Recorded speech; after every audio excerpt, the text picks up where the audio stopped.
Hello ಕನ್ನಡಿಗರೇ, ನಾನು ನಿಮ್ಮ ಕನ್ನಡತಿ Shabeena. So ಇವತ್ತಿನ ರೆಸಿಪಿ ಏನು ಅಂತ ನೋಡೋಣ ಬನ್ನಿ. ಇವತ್ತು ನಾನು ನಾನ್ ವೆಜ್ ಪ್ರಿಯರಿಗೆ ಅದ್ಭುತವಾದಂತಹ ಮಟನ್ ಶೀಖ್ ಕಬಾಬ್ನ ಮನೆಯಲ್ಲಿ ಹೇಗೆ ಮಾಡೋದು ಅಂತ ತೋರಿಸ್ಕೊಡ್ತಾ ಇದ್ದೀನಿ. ಒಳಗಡೆಯಿಂದ ಸಾಫ್ಟ್ ಆಗಿ ಮೇಲ್ಗಡೆಯಿಂದ ಕ್ರಿಸ್ಪಿಯಾಗಿ ಅದ್ಭುತ ಟೇಸ್ಟಿಯಾಗಿರುವಂಥ ಈ ರೆಸಿಪಿ ಶುರು ಮಾಡೋಣ. ಮೊದಲಿಗೆ ನಾನು 1 kg ಕೈಮಾ ತಗೊಂಡಿದ್ದೀನಿ. ಈ ಕೈಮಾನ ಸ್ವಲ್ಪನೇ ಮಿಕ್ಸಿ ಜಾರಿಗೆ ಹಾಕಿ ನಾವು ಒಂದು ಸ್ವಲ್ಪ ರುಬ್ಕೋಬೇಕು. ಬೇರೆ ಏನು ಹಾಕಬಾರ್ದು, ಬರೀ ಕೈಮಾನ ಒಂದು ಸ್ವಲ್ಪ ಸಾಫ್ಟ್ ಮಾಡ್ಕೋಬೇಕು. ನೋಡಿ, ಈ ಥರ ಬರೀ ಕೈಮಾನ ನಾನು ರುಬ್ಕೊಂಡು ಇಟ್ಕೊಂಡಿದ್ದೀನಿ. ಈಗ ರುಚಿಗೆ ತಕ್ಕಷ್ಟು ಉಪ್ಪನ್ನು ಸೇರಿಸ್ಕೊಳ್ತಾ ಇದ್ದೀನಿ. ಹಾಗೆ ಅಚ್ಕಾರದ ಪುಡಿ ಒಂದು ಅರ್ಧ ಟೀ ಸ್ಪೂನಷ್ಟು ಸೇರಿಸ್ಕೊಳ್ತಾ ಇದ್ದೀನಿ. ಚಿಲ್ಲಿ ಫ್ಲೆಕ್ಸ್ 1 ಟೀ ಸ್ಪೂನಷ್ಟು. ನಿಮ್ಮ ಹತ್ರ ಇದಿಲ್ಲ ಅಂತಂದರೆ ಖಾರದ ಪುಡಿನ ಸ್ವಲ್ಪ ಜಾಸ್ತಿ ಹಾಕ್ಕೊಳ್ಳಿ. 1 ಟೀ ಸ್ಪೂನಷ್ಟು ಖಾರದ ಪುಡಿ ಹಾಕ್ಕೊಡ್ರಿ. ಈಗ ಧನಿಯಾ ಕಾಳನ್ನು ಕೂಡ ನಾನು ತರಿಯಾಗಿ ಪೌಡ್ರ್ ಮಾಡ್ಕೊಂಡಿರೋ ಧನಿಯಾ ಕಾಳನ್ನು ಹಾಕ್ಕೊಂಡಿದ್ದೀನಿ. ಹಾಗೆ ಕರಿಮೆಣಸಿನ ಪುಡಿ 1 ಟೀ ಸ್ಪೂನಷ್ಟು ಹಾಕ್ಕೊಂಡಿದ್ದೀನಿ. 1 ಟೀ ಸ್ಪೂನಷ್ಟು ನಾನು ಅರಿಶಿನ ಸೇರಿಸ್ಕೊಂಡಿದ್ದೀನಿ. ಗರಂ ಮಸಾಲ 1 ಟೀ ಸ್ಪೂನಷ್ಟು, ಜೊತೆಗೆ ಮಟನ್ ಮಸಾಲ ಇದ್ದರೆ ಅದು ಕೂಡ ನೀವು ಒಂದು ಅರ್ಧ ಟೀ ಸ್ಪೂನಷ್ಟು ಹಾಕ್ಕೊಳ್ಳಿ. ಸೊ ನಿಮ್ಮ ಹತ್ರ ಮಟನ್ ಮಸಾಲ ಇಲ್ಲ ಅಂತಂದರೆ ಗರಂ ಮಸಾಲನ 1.5 ಟೀ ಸ್ಪೂನಷ್ಟು ಆ್ಯಡ್ ಮಾಡಿದರೆ ಆಗುತ್ತೆ. 1 ನಿಂಬೆ ಹಣ್ಣಿನ ಜ್ಯೂಸನ್ನು ಸೇರಿಸ್ಕೊಳ್ತಾ ಇದ್ದೀನಿ. ಜೊತೆಗೆ 1 ಟೇಬಲ್ ಸ್ಪೂನಷ್ಟು ಹಸಿ ಶುಂಠಿ ಮತ್ತು ಬೆಳ್ಳುಳ್ಳಿ ಪೇಸ್ಟನ್ನು ಸೇರಿಸ್ಕೊಳ್ತಾ ಇದ್ದೀನಿ. ಸೊ ಆ ಶುಂಠಿ ಬೆಳ್ಳುಳ್ಳಿ ಪೇಸ್ಟು 1 ಟೇಬಲ್ ಸ್ಪೂನ್ ಬೇಕಾಗುತ್ತೆ. 1 ಹಿಡಿಯಷ್ಟು ಪುದೀನ ಸೊಪ್ಪನ್ನ ಸಣ್ಣದಾಗಿ ಹೆಚ್ಚಿಟ್ಕೊಂಡಿದ್ದೆ, ಅದು ವಾಶ್ ಮಾಡಿ. ಸೊ ಅದನ್ನು ಕೂಡ ಸೇರಿಸ್ಕೊತಿದ್ದೀನಿ. ಸೇಮ್ ಕೊತ್ತಂಬರಿ ಸೊಪ್ಪು ಕೂಡ ನಾನು 1 ಹಿಡಿಯಷ್ಟು ಸಣ್ಣದಾಗಿ ಹೆಚ್ಚಿಟ್ಕೊಂಡಿರುವಂಥ ಕೊತ್ತಂಬರಿ ಸೊಪ್ಪು ಕೂಡ ಸೇರಿಸ್ಕೊಳ್ತಾ ಇದ್ದೀನಿ. 4ರಿಂದ 5 ಹಸಿಮೆಣಸಿನ್ಕಾಯಿನ ಸಣ್ಣದಾಗಿ ಹೆಚ್ಚಿಟ್ಕೊಂಡಿದ್ದೆ, ಅದನ್ನು ಕೂಡ ಸೇರಿಸ್ಕೊಳ್ತಾ ಇದ್ದೀನಿ. 1/4 ಟೀ ಸ್ಪೂನಷ್ಟು ಜೀರಿಗೆ ಕೂಡ ಸೇರಿಸ್ಕೊಳ್ತಾ ಇದ್ದೀನಿ. 1 ದೊಡ್ಡ ಸೈಜಿನ ಈರುಳ್ಳಿನ ಚಾಪರಲ್ಲಿ ಸಣ್ಣದಾಗಿ ಹೆಚ್ಚಿಟ್ಕೊಂಡಿದ್ದೆ. ಸೊ ಅದನ್ನು ಈಗ ನೀರನ್ನು ಹಿಂಡಿ ನಾನು ಸೇರಿಸ್ಕೊಳ್ತಾ ಇದ್ದೀನಿ. ಈ ಥರ ನೀರನ್ನು ಹಿಂಡಿ ನಾವು ಸೇರಿಸ್ಕೋಬೇಕಾಗುತ್ತೆ. ಅದರಲ್ಲಿ ಎಕ್ಸ್ಟ್ರಾ ನೀರಿರೋದು ಬೇಕಾಗಿಲ್ಲ. ನೀರು ಜಾಸ್ತಿ ಆಗಿಬಿಟ್ರೆ ಕೈಮಾ ನಾವು ಉಂಡೆ ಮಾಡಬೇಕಾದ್ರೆ, ಶೇಪ್ ಮಾಡಬೇಕಾದ್ರೆ ಸ್ವಲ್ಪ ತೊಂದರೆ ಆಗುತ್ತೆ. ಹಾಗಾಗಿ ನಾವು ಈ ಥರ ಈರುಳ್ಳಿನ ನೀಟಾಗಿ ಹಿಂಡಿ ಅದರ ಒಂದು ನೀರನ್ನು ತೆಗೆದ್ಬಿಟ್ಟು ಸೇರಿಸ್ಕೋಬೇಕಾಗುತ್ತೆ. 1 ದೊಡ್ಡ ಗಾತ್ರದ ಈರುಳ್ಳಿನ ತಗೊಂಡಿದ್ದೆ. ಸಣ್ಣದಾಗಿ ಹೆಚ್ಕೊಂಡಿರುವಂಥ ಈರುಳ್ಳಿನ ಸೇರಿಸ್ಕೊಂಡು ಒಂದ್ಸಲಿ ಎಲ್ಲ ನೀಟಾಗಿ ಈಗ ಮಿಕ್ಸ್ ಮಾಡ್ಕೊತಾ ಇದ್ದೀನಿ. ಚಾಪರಲ್ಲಿ ನಾವು ಸಣ್ಣದಾಗಿ ಹೆಚ್ಕೋಬೋದು, ಕೈಯಲ್ಲಿ ಕೂಡ ನಾವು ಹೆಚ್ಕೋಬೋದು. ಆದಷ್ಟು ತುಂಬ ಸಣ್ಣದಾಗಿ ಹೆಚ್ಕೋಬೇಕು ಈರುಳ್ಳಿನ. ಇದು ತುಂಬ ಇಂಪಾರ್ಟೆಂಟ್ ಆಗುತ್ತೆ. ಮತ್ತು ನೀರು ತೆಗಿಬೇಕು. ಈಗ ನೀಟಾಗಿ ಒಂದ್ಸಲಿ ಎಲ್ಲ ಮಿಕ್ಸ್ ಮಾಡ್ಕೊಂಡಿದ್ದೀನಿ. ಈಗ ಚೆನ್ನಾಗಿ ಮಿಕ್ಸ್ ಆದಮೇಲೆ ಇನ್ನೂ ಒಂದು ಇಂಗ್ರೀಡಿಯೆಂಟ್ಸನ್ನ ಆ್ಯಡ್ ಮಾಡಬೇಕು. ಇಲ್ಲಿ ನೋಡ್ತಾ ಇದ್ದೀರಲ್ಲ, ಇದು ಹುರ್ಗಡ್ಲೆ. 1 kg ಕೈಮಾಗೆ 75 ಗ್ರಾಮಿಂದ 100 ಗ್ರಾಮ್ ತನಕ ನಾವು ಹುರುಗಡ್ಲೆನ ಉಪಯೋಗಿಸ್ಕೋಬೇಕಾಗುತ್ತೆ. ಈಗ ಪುಡಿ ಮಾಡಿಕೊಂಡು ನಾವು ಆ್ಯಡ್ ಮಾಡ್ಕೊಳ್ಳೋಣ. ಸೊ ನೋಡಿ, ಈ ಥರ ನುಣ್ಣಗೆ ನಾವು ಪುಡಿ ಮಾಡ್ಕೋಬೇಕು. ಸೊ ಈ ಪುಡಿನ ಆ್ಯಡ್ ಮಾಡೋಣ. ಈ ಹುರಿಗಡಲೆ ಪುಡಿ ತುಂಬ ಚೆನ್ನಾಗಿ ಬೈಂಡಿಂಗ್ ಕೊಡುತ್ತೆ. ಸೊ ಇದನ್ನು ಮಾತ್ರ ಮಿಸ್ ಮಾಡ್ಕೋಬೇಡಿ. 1 kg ಕೈಮಾಗೆ ನಾವು 100 ಗ್ರಾಮಷ್ಟು ಕಡಲೆ ಪುಡಿನ ಸೇರಿಸ್ಕೋಬೇಕು. ತುಂಬ ನುಣ್ಣಗೆ ರುಬ್ಕೋಬೇಕು. ನೋಡಿ, ಇವಾಗ ನಾನೆಲ್ಲ ಒಂದ್ಸಲಿ ನೀಟಾಗಿ ಮಿಕ್ಸ್ ಮಾಡ್ಕೊತಿದ್ದೀನಿ. ಒಂದು 10ರಿಂದ 15 ನಿಮಿಷದ ತನಕ ಚೆನ್ನಾಗಿ ಕಿವುಚಿ ನಾವು ಮಿಕ್ಸ್ ಮಾಡ್ಕೋಬೇಕಾಗುತ್ತೆ. ನೋಡಿ, ಈಗ ಚೆನ್ನಾಗಿ ಮಿಕ್ಸ್ ಆಗಿದೆ. ಇದನ್ನು 2ರಿಂದ 3 ಗಂಟೆ, ಅಟ್ಲೀಸ್ಟ್ 3 ಗಂಟೆ ತನಕ ಫ್ರಿಜ್ಜಲ್ಲಿ ಇಡಬೇಕಾಗುತ್ತೆ. ಅಷ್ಟರೊಳಗೆ ನಾವು ಒಂದು ಚಟ್ನಿ ಪ್ರಿಪೇರ್ ಮಾಡ್ಕೊಳ್ಳೋಣ. ಇದ್ರ ಜೊತೆ ಸರ್ವ್ ಮಾಡೋಕ್ಕೆ ಒಂದು ಚಟ್ನಿ ಪ್ರಿಪೇರ್ ಮಾಡ್ಕೊಳ್ಳೋಣ. 1 ಟೀ ಸ್ಪೂನ್ ಜೀರಿಗೆನ ನಾನು ಬಿಸಿ ಮಾಡ್ಕೊತಾ ಇದ್ದೀನಿ. ಮಿಕ್ಸಿ ಜಾರ್ಗೆ ಕೊತ್ತಂಬರಿ ಸೊಪ್ಪು, ಒಂದು ಅರ್ಧ ಕಟ್ಟಷ್ಟು ಕೊತ್ತಂಬರಿ ಸೊಪ್ಪು ಮತ್ತು ಒಂದು ಅರ್ಧ ಕಟ್ಟಷ್ಟು ಪುದೀನಾನ ನೀಟಾಗಿ ವಾಶ್ ಮಾಡ್ಕೊಂಡಿದ್ದೆ, ಅದನ್ನು ಸೇರಿಸ್ಕೊಳ್ತಾ ಇದ್ದೀನಿ. ಒಂದು 50 ಗ್ರಾಮಷ್ಟು ಹುರಿಗಡ್ಲೆನ ಸೇರಿಸ್ಕೊಳ್ತಾ ಇದ್ದೀನಿ. ಹಸಿ ಶುಂಠಿ 1 ಇಂಚಷ್ಟು ಸೇರಿಸ್ಕೊಳ್ತಾ ಇದ್ದೀನಿ. 5ರಿಂದ 6 ಎಸಳು ಬೆಳ್ಳುಳ್ಳಿನ ಸೇರಿಸ್ಕೊಳ್ತಿದ್ದೀನಿ. ಒಂದು 4 ಹಸಿಮೆಣಸಿನ್ಕಾಯಿನ ಸೇರಿಸ್ಕೊಳ್ತಾ ಇದ್ದೀನಿ.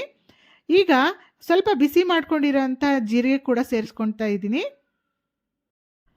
ರುಚಿಗೆ ತಕ್ಕಷ್ಟು ಉಪ್ಪನ್ನ ಸೇರಿಸ್ತಾ ಇದ್ದೀನಿ. ಸ್ವಲ್ಪನೇ ಹಾಕ್ಕೊಳ್ಳಿ, ಜಾಸ್ತಿ ಬೇಕಾಗಿಲ್ಲ. ಸೊ ಒಂದು 1/4 ಟೀ ಸ್ಪೂನಷ್ಟು ಉಪ್ಪಾದರೆ ಸಾಕಾಗುತ್ತೆ. 1 ನಿಂಬೆ ಹಣ್ಣಿನ ರಸ ಕೂಡ ಸೇರಿಸ್ಕೊಳ್ತೀನಿ.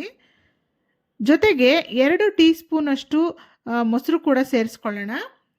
ಸೊ ಇವಾಗ ಇದನ್ನು ನೀಟಾಗಿ ನುಣ್ಣಗೆ ನಾವು ರುಬ್ಕೋಬೇಕಾಗುತ್ತೆ. ಚಟ್ನಿ ರೆಡಿಯಾಗಿದೆ. ಈ ಸೀಖ್ ಕಬಾಬ್ ಜೊತೆ ಈ ಒಂದು ಚಟ್ನಿನ ಸರ್ವ್ ಮಾಡಿದರೆ ತುಂಬಾ ಒಳ್ಳೆ ಕಾಂಬಿನೇಷನ್ ಅಂತ ಹೇಳ್ಬೋದು. ಸೊ ಈ ರೆಸಿಪಿ ಮಾಡಿದಾಗ ಚಟ್ನಿ ಮಾಡೋದನ್ನು ಮರಿಬೇಡಿ. ಈ ಎರಡೂ ತುಂಬ ಒಳ್ಳೆ ಕಾಂಬಿನೇಷನ್. ಗ್ಯಾಸ್ ಮೇಲೆ ಒಂದು ಇಡ್ಲಿನ ಇಟ್ಟು ಕೆಂಡ ಮಾಡ್ಕೊಳ್ತಾ ಇದ್ದೀನಿ. ಈಗ 3 ಗಂಟೆ ಆಗಿದೆ ಫ್ರಿಜ್ಜಲ್ಲಿ ಇಟ್ಟು ಈ ಒಂದು ಮಿಶ್ರಣನ. ಸೊ ಈಗ ಈ ಒಂದು ಮಿಶ್ರಣನ ತೆಗೆದ್ಬಿಟ್ಟು ಒಂದು ಸ್ವಲ್ಪ ಮಧ್ಯದಲ್ಲಿ ಈ ಥರ ಜಾಗ ಮಾಡಿಬಿಟ್ಟು ಒಂದು ಸ್ಟೀಲ್ ಬಟ್ಲನ್ನ ನಾನು ಈ ಥರ ಇಡ್ತಾ ಇದ್ದೀನಿ. ಈಗ ಕೆಂಡ ಮಾಡ್ಕೊಂಡಿದ್ನಲ್ಲ ನಾನು ಇಡ್ಲಿನ ಕೆಂಡನ, ಅದನ್ನು ಮಧ್ಯದಲ್ಲಿ ಈ ಥರ ಇಡ್ತಾ ಇದ್ದೀನಿ. ಆ ಕೆಂಡದ ಮೇಲೆ ಒಂದು ಅರ್ಧ ಟೀ ಸ್ಪೂನಷ್ಟು ತುಪ್ಪನ ಹಾಕ್ಕೊಳ್ತಾ ಇದ್ದೀನಿ.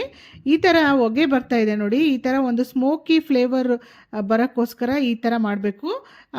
ತಟ್ಟೆ ಮುಚ್ಚಿಬಿಟ್ಟು ನಾವು ಒಂದು 5ರಿಂದ 6 ನಿಮಿಷ ನಾವು ವೆಯ್ಟ್ ಮಾಡಬೇಕಾಗುತ್ತೆ. ಒಂದು 4 ನಿಮಿಷ ವೆಯ್ಟ್ ಮಾಡಿದ್ದೀನಿ ನಾನು ಅಷ್ಟೇ. ನೋಡಿ ಈ ಥರ ಸ್ಮೋಕಿ ಫ್ಲೇವರ್ ಬರುತ್ತೆ. ನಾವು ತಂದೂರಲ್ಲೇ ಮಾಡಿದ್ದೀವೇನೋ ಅನ್ನೋ ಒಂದು ಫ್ಲೇವರ್ ಘಮ ಬರೋಕ್ಕೋಸ್ಕರ ಈ ಒಂದು ಪ್ರೊಸೀಜರ್ ಮಾಡಬೇಕು. ಈಗ ತಣ್ಣೀರಲ್ಲಿ ಕೈ ಒದ್ದೆ ಮಾಡಿಕೊಂಡು ಒಂದ್ಸಲಿ ನೀಟಾಗಿ ಮಿಕ್ಸ್ ಮಾಡ್ಕೊಳ್ಳೋಣ. ಚೆನ್ನಾಗಿ ಕಿವುಚಿ ಮಿಕ್ಸ್ ಮಾಡ್ಕೋಬೇಕಾಗುತ್ತೆ. ಇಲ್ಲಿ ತೋರಿಸ್ತಾ ಇದ್ದೀನಲ್ಲ, ಈ ಥರದ್ದು ಒಂದು ಕಡ್ಡಿ ಅಥವಾ ಚಾಪ್ ಸ್ಟಿಕ್ನ ನೀವು ತಗೊಂಡು ನಾನು ಮಾಡ್ತಾ ಇರೋ ಥರ ಒಂದು ಶೇಪ್ ಕೊಟ್ಕೊಳ್ತಾ ಹೋಗಬೇಕಾಗುತ್ತೆ. ನಿಮ್ಮ ಹತ್ರ ಈ ಥರ ಕಡ್ಡಿ ಇಲ್ಲ ಅಂತಂದರೆ ಮನೆಯಲ್ಲಿ ನಟರಾಜ ಪೆನ್ಸಿಲ್ ಇರುತ್ತಲ್ಲ, ಅದರಲ್ಲಿ ಕೂಡ ಮಾಡ್ಬೋದು. ಅಥವಾ ಜ್ಯೂಸ್ ಕುಡಿಯೋ ಸ್ಟ್ರಾ ಇರುತ್ತಲ್ಲ, ಅದರಲ್ಲಿ ಕೂಡ ಮಾಡ್ಬೋದು. ಅಥವಾ ನಿಮ್ಮ ಹತ್ರ ಒಂದು ಕಡ್ಡಿ ಈ ಥರ ಉದ್ದಕ್ಕೆ ಕಡ್ಡಿ ಇದ್ದರೆ ಅದರಲ್ಲಿ ಕೂಡ ಮಾಡ್ಬೋದು. ಸೊ ಅದನ್ನು ನೀವು ನಾನು ಮಾಡ್ತಾ ಇರೋದನ್ನು ನೋಡ್ತಾ ಇರಿ. ಸೊ ಈ ಥರ ನಾವು ಒಂದು ಶೇಪ್ ಕೊಟ್ಕೊಳ್ತಾ ಹೋಗಬೇಕಾಗುತ್ತೆ. ತುಂಬ ಈಸಿಯಾಗಿ ಮಾಡ್ಬೋದು. ಒಂದು ಸ್ವಲ್ಪ ದಪ್ಪ ಅಥವಾ ತೆಳ್ಳಗೆ ಅದನ್ನು ನೀವು ನೋಡಿಕೊಂಡು ಈಸಿಯಾಗಿ ಮಾಡ್ಬೋದು. ಸೊ ಇದಕ್ಕೇನು ಪರ್ಫೆಕ್ಟ್ ಶೇಪ್ ಬರಬೇಕು ಅಂತ ಏನಿಲ್ಲ. ಸ್ವಲ್ಪ ಉದ್ದಕ್ಕೆ ಈ ಥರ ನಾವು ಮಾಡ್ಕೊಳ್ತಾ ಹೋಗಬೇಕಾಗುತ್ತೆ. ಶೀಕ್ ಒಂದು ಇನ್ನೂ ಉದ್ದ ಇರುತ್ತೆ ಶೀಕ್, ನಾರ್ಮಲ್ ಆಗಿ ಹೋಟ್ಲಲ್ಲೆಲ್ಲ ಸಿಗೋದು. ನಾವು ಮನೆಯಲ್ಲಿ ಮಾಡೋದ್ರಿಂದ ಒಂದು ಚಿಕ್ಕ ಶೀಕ್ನ ನಾವು ಈ ಥರ ರೆಡಿ ಮಾಡ್ಕೊಂಡು ಪ್ಲೇಟಲ್ಲಿ ಇಟ್ಕೊಂಡಿದ್ದೀನಿ. ಸೊ ಈಗ ಒಂದು ತವ ತೊಗೊಂಡಿದ್ದೀನಿ. ನಾನ್ ಸ್ಟಿಕ್ ತವ ತೊಗೊಂಡ್ರೆ ಒಳ್ಳೆಯದು. ನಾನ್ ಸ್ಟಿಕ್ ತವದ ಮೇಲೆ ಒಂದು ಸ್ವಲ್ಪ ಎಣ್ಣೆನ ಸೇರಿಸ್ಕೊಂಡು ಒಂದು ಸ್ವಲ್ಪ ಬಿಸಿ ಆಗಲಿ. ಒಂದು 2 ಟೀ ಸ್ಪೂನಷ್ಟು ಎಣ್ಣೆ ಸೇರಿಸ್ಕೊಂಡಿದ್ದೀನಿ. ಇದು ಬಿಸಿ ಆದಮೇಲೆ ನಾವು ರೆಡಿ ಮಾಡ್ಕೊಂಡಿರೋಂಥ ಶೀಖ್ ಕಬಾಬ್ನ ನಾವು ಸೇರಿಸ್ಕೊಳ್ಳೋಣ. ಒಂದೊಂದಾಗೆ ನೀಟಾಗಿ ನಾವು ಹಾಕ್ಕೊಳ್ಳೋಣ. ಸ್ವಲ್ಪ ಕೇರ್ಫುಲ್ಲಾಗಿ ಮಾಡ್ಕೊಳ್ಳೋಣ. ತುಂಬ ಉದ್ದಕ್ಕೆ ನಾವು ಮಾಡಬಾರ್ದು, ಆವಾಗ ಕಟ್ಟಾಗೋ ಚಾನ್ಸಸ್ ಇರುತ್ತೆ. ಸೊ ಈ ಸೈಜಲ್ಲಿ ಮನೆಯಲ್ಲಿ ಮಾಡ್ಕೊಳ್ಳೋದ್ರಿಂದ ತುಂಬ ಕೇರ್ಫುಲ್ಲಾಗಿ ಮಾಡ್ಬೋದು. ಮತ್ತು ಎಲ್ಲ ಕಡೆ 4 ಕಡೆ ಚೆನ್ನಾಗಿ ನಾವು ಇದನ್ನು ಲೋ ಟು ಮೀಡಿಯಮ್ ಫ್ಲೇಮಲ್ಲಿ ಎಲ್ಲ ಕಡೆ ನಾವು ನೀಟಾಗಿ ಫ್ರೈ ಮಾಡ್ಕೋಬೇಕಾಗುತ್ತೆ. ಒಂದು 10ರಿಂದ 12 ನಿಮಿಷದಲ್ಲಿ ಫ್ರೈ ಮಾಡಿಕೊಂಡ್ರೆ ಸಾಕಾಗುತ್ತೆ. ಲೋ ಟು ಮೀಡಿಯಮ್ ಫ್ಲೇಮಲ್ಲಿ, ಅಂದರೆ ತುಂಬ ಹೈ ಫ್ಲೇಮ್ ಕೂಡ ಇಡಬಾರ್ದು. ಲೋ ಅಥವಾ ಮೀಡಿಯಮ್ ಫ್ಲೇಮಲ್ಲಿ ಈ ಒಂದು ರೆಸಿಪಿನ ಫ್ರೈ ಮಾಡಿಕೊಂಡ್ರೆ ಸಾಕಾಗುತ್ತೆ. ಶಾಲೋ ಫ್ರೈ ಆಗಿರೋದ್ರಿಂದ ತುಂಬ ಬೇಗನೆ ಆಗುತ್ತೆ. ಸೊ ಈ ಒಂದು ಶೀಖ್ ಕಬಾಬ್ ಜೊತೆ ನಾವು ಹೇಳ್ಕೊಟ್ಟಿರುವಂಥ ಚಟ್ನಿ ಕೂಡ ನೀವು ಟ್ರೈ ಮಾಡಿ. ಯಾಕೆಂದರೆ ಇದರ ಕಾಂಬಿನೇಷನ್ ತುಂಬಾ ಎಕ್ಸಲೆಂಟ್ ಆಗಿರುತ್ತೆ. ಸೊ ಈ ರೆಸಿಪಿ ಬಗ್ಗೆ ನಿಮ್ಮ ಅನಿಸಿಕೆ ಅಭಿಪ್ರಾಯನ ನನಗೆ ಕಮೆಂಟ್ ಮೂಲಕ ಮಾಡೋದ್ರನ್ನ ನೀವು ಮರಿಬೇಡಿ. ಯಾಕೆಂದರೆ ನಿಮ್ಮ ಕಮೆಂಟ್ಗೋಸ್ಕರ ನಾನು ಕಾಯ್ತಾ ಇರ್ತೀನಿ. ಈ ರೆಸಿಪಿ ಇಷ್ಟ ಆಗಿದರೆ ಒಂದು ಲೈಕ್ ಮಾಡಿ, ನಿಮ್ಮ ಫ್ರೆಂಡ್ಸ್ ಆ್ಯಂಡ್ ಫ್ಯಾಮಿಲಿಗೆ ಶೇರ್ ಮಾಡಿ. ಸೊ ಏನಾದರೂ ಡೌಟ್ ಇದ್ದರೆ ನೀವು ಕಮೆಂಟ್ ಮೂಲಕ ನನಗೆ ಕೇಳ್ಬೋದು. ನಾನು ನೆಕ್ಸ್ಟ್ ರೆಸಿಪಿಗಳಲ್ಲಿ ಅಥವಾ ಶಾರ್ಟ್ ವಿಡಿಯೋಗಳಲ್ಲಿ ಆ ಒಂದು ಕಮೆಂಟ್ಗೆ ರಿಪ್ಲೈ ಮಾಡ್ತೀನಿ. So thank you for watching. ಧನ್ಯವಾದಗಳು.